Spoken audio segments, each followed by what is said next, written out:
Hello, this is Cathy Cassidy and I'm here to read you another chapter of Angel Cake. So settle yourselves down, snuggle in and get ready for another slice of escapist story. I have my coffee and hopefully you are all sorted too to snuggle in and listen. And we're on chapter 13 and I'll just show you a picture at the top of the chapter, which is of angel wings hanging on a coat rack. So here we go. There is just one problem with going out to watch the dawn. It kind of wrecks you for school the next day. I yawn all the way through French and maths and finally fall asleep in history. Frankie jabs me in the ribs just as I'm dreaming of picnics in the park in my pyjamas with a boy who may or may not be an angel. "Wake up," she hisses. "At least pretend to listen. What's up with you?" "Sorry," I whisper. "I had a late night. Dan came over." Frankie's eyes are wide. "Whoa, be careful, Anya. I've told you before. That boy is bad news." "Francis McGee," Mr. Goldman yells, and she snaps to attention, blinking.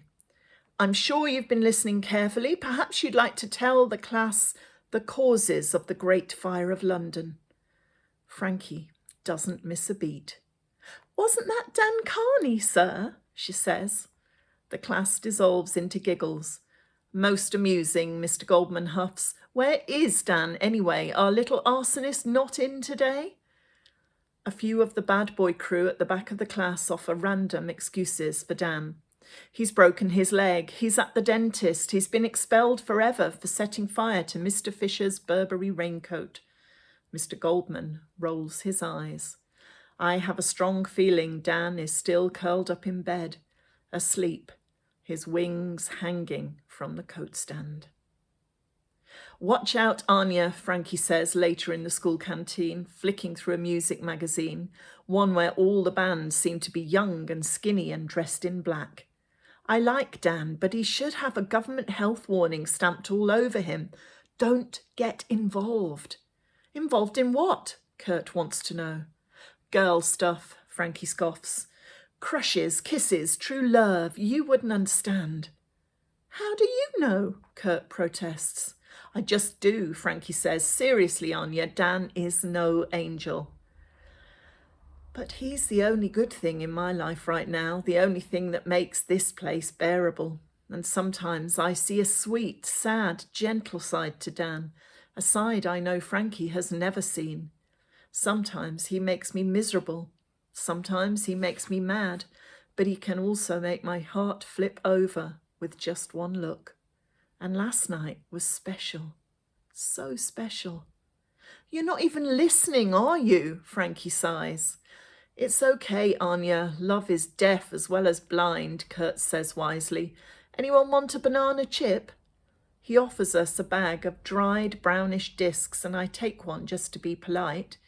It tastes like something that may have been a banana once, a very long time ago, possibly in a past life.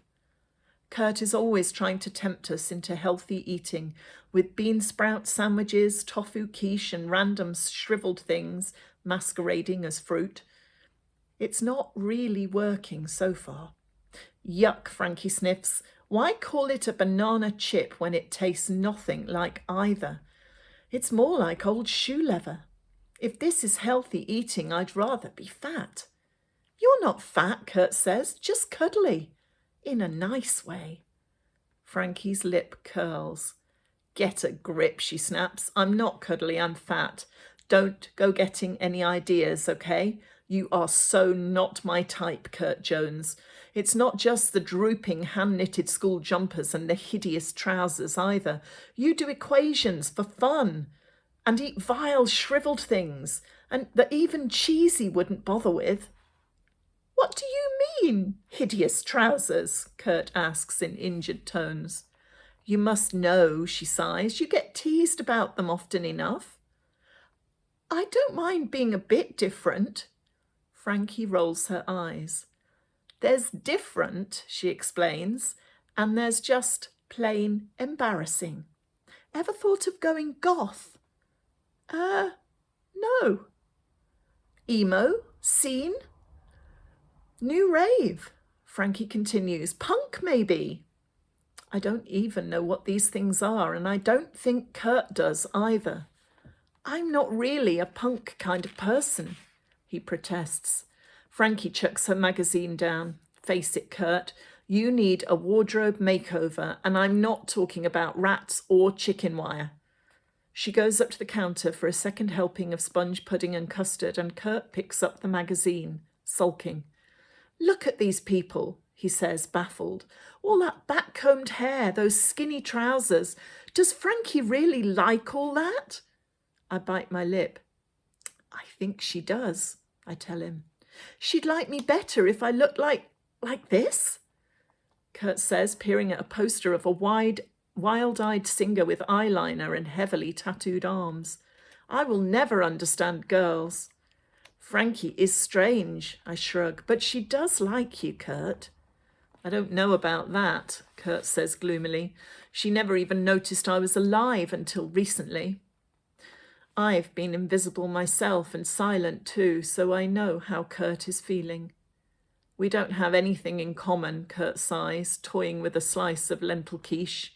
We're too different. Different is good, I say, thinking of me and Dan. I'm not just different, I'm dull, Kurt says. That's what Frankie thinks. Not dull, I tell him. But if Frankie thinks so, then why not surprise her? You are a smart boy. Think about it. What does Frankie like? What will please her? Frankie's coming back to the table with a double helping of sponge pudding and custard, a contented smile on her face. Kurt begins to grin. Hey, Frankie, he says, I was just saying to Anya, I wonder how that crazy cafe is getting on. Do you fancy going along after school to check it out? I'll buy you both a cake.